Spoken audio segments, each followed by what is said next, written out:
When my husband Edward was diagnosed with kidney failure, I didn't hesitate to volunteer as his donor. We'd been married for 22 years, and I would have given him anything to save his life. But the night before surgery, his former manager called with information that shattered everything I thought I knew about my marriage. My husband's illness, and the real reason he needed my kidney. Before I share this life-changing story, please take a moment to like this video, subscribe to Queen of Scars, and let me know in the comments where you're watching from. Your support keeps these stories alive. My name is Patricia Kane, and at 51 years old, I learned that some medical emergencies aren't emergencies at all. They're the inevitable consequences of choices people make when they think no one will ever discover their secrets. Edward and I met in college and married when we were both 29. He worked as an accountant for a mid-sized construction company, and I taught elementary school. We had a comfortable, stable life with no children by choice, focused on each other and our shared interests in travel and home renovation. Edward had always been health conscious. Regular exercise, balanced diet, annual checkups. When he started feeling fatigued and experiencing swelling in his legs 6 months ago, we initially attributed it to stress from a demanding project at work. But when the symptoms persisted, his doctor ran comprehensive blood tests that revealed severely compromised kidney function. Within weeks, Edward was diagnosed with end-stage renal disease requiring either dialysis or transplantation. "I don't understand how this happened so quickly," Dr. Martinez, his nephrologist, explained during our consultation. Edward's kidney function has deteriorated at an unusually rapid rate. Sometimes we see this pattern with certain toxins or medications, but Edward doesn't have any known risk factors. The diagnosis was devastating, but I was immediately focused on solutions rather than dwelling on causes. "What do we need to do to get Edward on the transplant list?" I asked. "The waiting list for kidney transplants averages 3 to 5 years, Dr. Martinez explained. However, if Edward has a living donor, we could perform the surgery within months once compatibility testing is completed." I volunteered immediately. "Test me. I want to donate my kidney to my husband," Edward protested weakly. "Patricia, I can't ask you to undergo major surgery for me. The risks to you? You're not asking. I'm offering. We're married, Edward. This is what spouses do for each other." The compatibility testing revealed that I was an excellent donor match for Edward. Our blood types were compatible, our tissue markers were well aligned, and my kidney function was optimal for donation. "This is as good a match as we could hope for," Dr. Martinez confirmed. "The surgery can be scheduled within 6 weeks if you're both ready to proceed." We scheduled the surgery for a Tuesday morning in November. Edward would receive my left kidney through a minimally invasive procedure, and I would recover with my remaining kidney, which would compensate for the donated organ within months. Edward seemed overwhelmed by my willingness to undergo surgery for him. "Patricia, I don't deserve this kind of sacrifice from you." "It's not a sacrifice when you do it for someone you love," I replied. "Besides, people live healthy lives with one kidney. You need this to survive." In the weeks leading up to surgery, Edward became increasingly emotional about my donation. He would tear up when discussing the procedure, apologize repeatedly for putting me through this, and express gratitude that seemed almost excessive. "I just want you to know how much this means to me," he said one evening as we reviewed pre-surgery instructions. "I never expected anyone to love me enough to give up a part of themselves to save my life." His reaction seemed appropriate for someone facing a life-threatening condition. Still, there was something almost guilty about his gratitude, as if he felt he didn't deserve my help. 2 nights before the scheduled surgery, Edward's former manager from the construction company called our house. Philip Reeves had supervised Edward for 8 years before retiring 6 months earlier, around the time Edward's health problems began.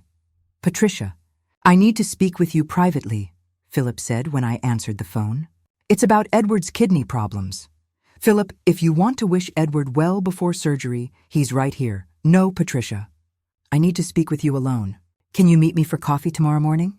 It's important." Something in Philip's tone made me agree to meet him, though I didn't mention the conversation to Edward. The next morning I met Philip at a diner across town.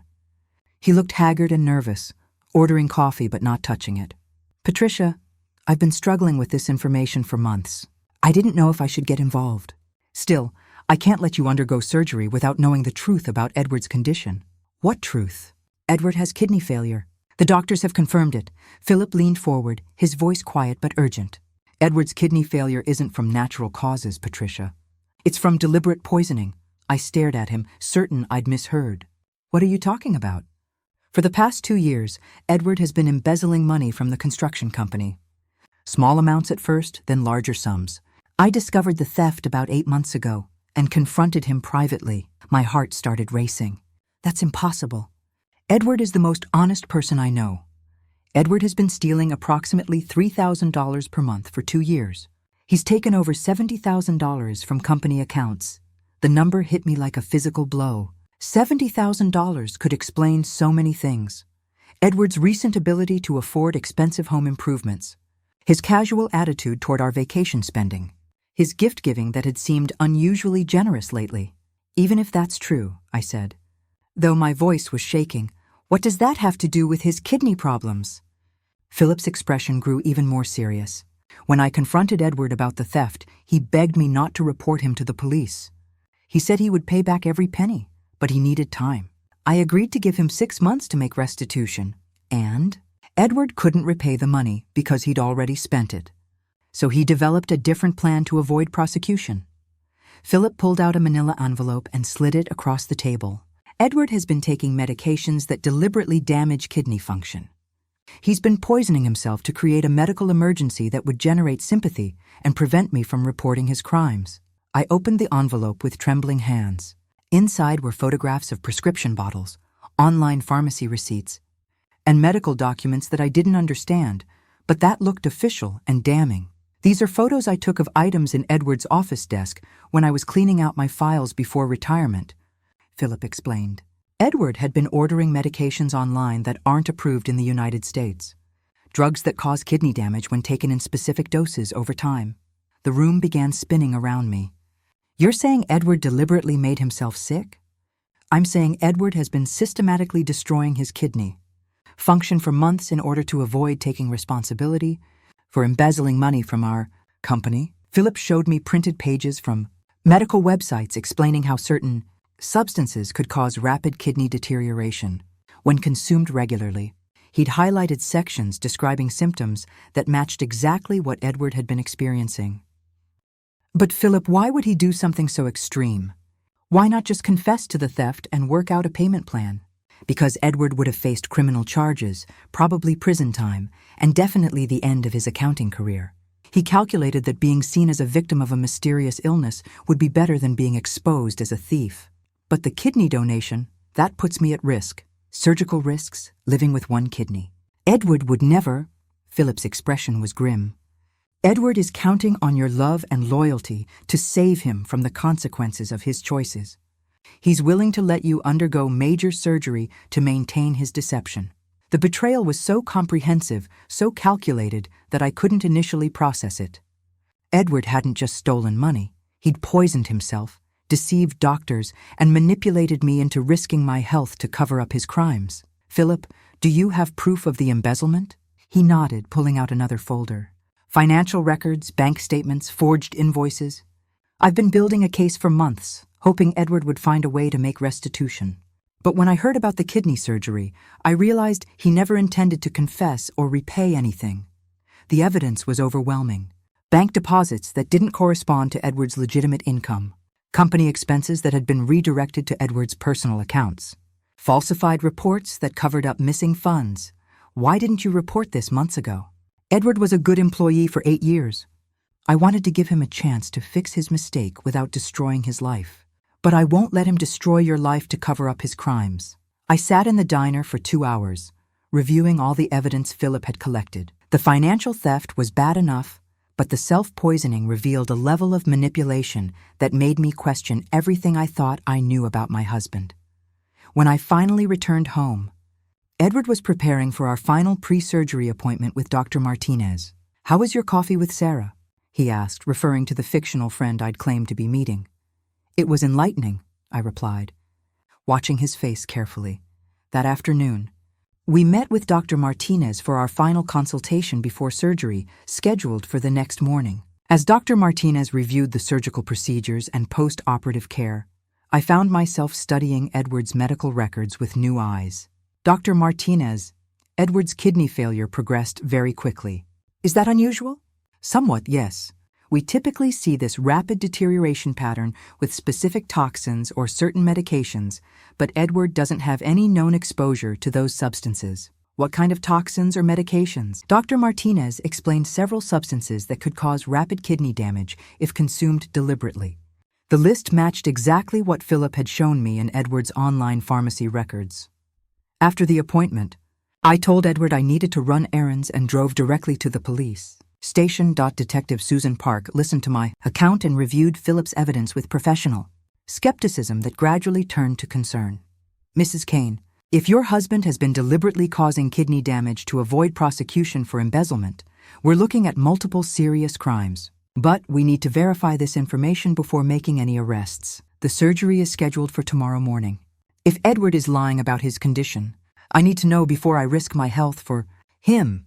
Detective Park arranged for an emergency consultation with a toxicology expert who could analyze Edward's medical records and determine whether his kidney damage was consistent with deliberate poisoning. Dr. Rebecca Chen, the toxicology specialist, reviewed Edward's medical history, blood work, and the list of substances Philip had documented. Based on these records, your husband's kidney damage pattern is consistent with deliberate consumption of substances that cause rapid renal deterioration, she confirmed. The specific markers in his blood work suggest exposure to compounds that aren't naturally occurring and would have to be intentionally ingested. That evening, I confronted Edward with the evidence while Detective Park and another officer waited outside our house. Edward, I know about the embezzlement. I know about the self-poisoning. I know that your kidney failure isn't a medical emergency. It's a criminal scheme. Edward's reaction was immediate and telling. He didn't deny the charges or express surprise at my accusations. Instead, he began crying and pleading. Patricia, I was going to pay back the money. I just needed more time. When the kidney problem started, I thought maybe I could work something out with Philip, but then it got too complicated to stop. You've been poisoning yourself for months? I was taking medications that I knew would cause kidney problems, yes. But I didn't think it would get this severe. I thought maybe I could create enough medical concern to delay the criminal investigation. Edward, you were willing to let me undergo major surgery to maintain your lies? He looked at me with desperate eyes. I hoped that once I received your kidney, I could stop taking the damaging medications and slowly recover. Then I could find a way to repay the stolen money without anyone knowing about the kidney damage. The calculation behind his deception was staggering. He'd been willing to risk my health, deceive medical professionals, and potentially commit medical fraud to avoid taking responsibility for stealing money. Do you understand that you could have killed yourself? That you could have caused permanent damage that a transplant wouldn't fix? I researched the medications carefully. I thought I could control the damage and reverse it after the surgery. Detective Park entered at that point and arrested Edward on charges of embezzlement, fraud, and reckless endangerment. The medical aspects of his deception would be investigated separately. The next morning, instead of undergoing kidney donation surgery, I was meeting with prosecutors about Edward's crimes and consulting with doctors about the extent of his self-inflicted damage. Dr. Martinez was shocked by the revelation that Edward's kidney failure had been deliberately induced. Mrs. Kane, I'm grateful you discovered this before surgery. Transplanting a kidney into someone who's been systematically poisoning themselves could have resulted in damage to your donated organ as well. Is Edward's kidney damage reversible? Possibly, if he stops consuming the damaging substances and follows a strict medical protocol. His kidneys may recover some function over time, though probably not completely. Edward's criminal case proceeded quickly once the evidence was presented. He pleaded guilty to embezzlement and fraud charges, receiving a sentence of 3 years in prison plus restitution requirements. The medical fraud charges were more complex, but Edward ultimately pleaded guilty to reckless endangerment for deliberately causing his kidney damage and manipulating me into volunteering for unnecessary surgery. Philip testified at Edward's sentencing hearing about the impact of the embezzlement on the construction company and his decision to come forward when he learned about the planned surgery. I couldn't let Mrs. Kane undergo surgery based on lies, Philip told the judge. Edward's willingness to risk his wife's health to cover up his crimes showed me that his deception had gone far beyond financial theft. I also testified about the betrayal and manipulation I'd experienced. Your Honor, my husband didn't just steal money from his employer. He stole my trust, risked my health, and deceived medical professionals who were trying to save his life. The fact that his medical emergency was self-inflicted makes his willingness to accept my kidney donation inexcusable. Edward was sentenced to 4 years in prison with requirements to undergo psychological counseling and make full restitution for both the embezzled funds and the medical costs associated with his deception. The divorce proceedings were straightforward, given Edward's criminal convictions. I retained our house and most of our assets, while Edward's portion went toward restitution payments. 2 years later, I've rebuilt my life around honesty and authentic relationships. I volunteer with a support group for people who've been victims of family financial crimes. And I've learned that my experience wasn't unique. Many people discover that their spouse's medical emergencies or financial crises aren't what they appeared to be, explained Dr. Amanda Foster, the psychologist who leads our support group. When people are desperate to avoid consequences for their actions, they'll often create elaborate deceptions that exploit their family's love and loyalty. I've also learned that Edward's kidney damage was indeed partially reversible. With proper medical care and cessation of the damaging substances, his kidney function has improved to the point where he no longer requires dialysis. However, he'll need monitoring for life. The irony, Dr. Martinez explained during one of our follow-up consultations, is that Edward's kidneys might have recovered to near-normal function if he'd stopped the self-poisoning and sought appropriate medical care instead of pursuing the transplant deception. Edward has written to me several times from prison, expressing remorse and asking for forgiveness. I've read his letters, but I haven't responded to them. I don't owe him forgiveness, I told Dr. Foster during one of our sessions. He made calculated decisions to deceive me and risk my health for his own benefit. That's not a mistake. That's a deliberate betrayal. The experience taught me valuable lessons about the difference between supporting someone through a genuine crisis versus enabling someone who's creating artificial crises to avoid accountability. Real medical emergencies don't usually involve elaborate financial schemes, Dr. Foster pointed out. When someone's health crisis seems to solve other problems in their life, that's a red flag worth investigating.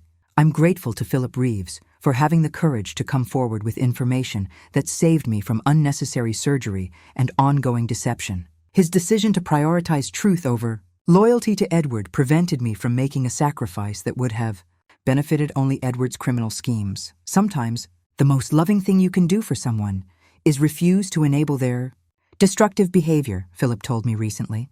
I couldn't let Edward destroy your health to cover up his crimes. 3 years after the planned surgery, I'm healthy, financially stable, and surrounded by honest relationships built on mutual respect rather than manipulation and deception.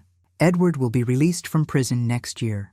Still, he'll be starting over with no savings, damaged health, and a criminal record that will affect his employment opportunities for years to come. His choice to embezzle money led to a series of increasingly desperate decisions that ultimately cost him his marriage, his freedom, his health, and his reputation. The kidney he tried to steal from me through deception is still functioning perfectly in my body, where it belongs. And the marriage he tried to save through manipulation was revealed to be built on lies that made it worthless anyway. Sometimes the greatest gift you can give someone isn't your kidney, your money, or your forgiveness. Sometimes the greatest gift is refusing to participate in their self-destruction and holding them accountable for the truth. Edward's former manager saved my life by telling me the truth, and I saved my own life by choosing to believe it.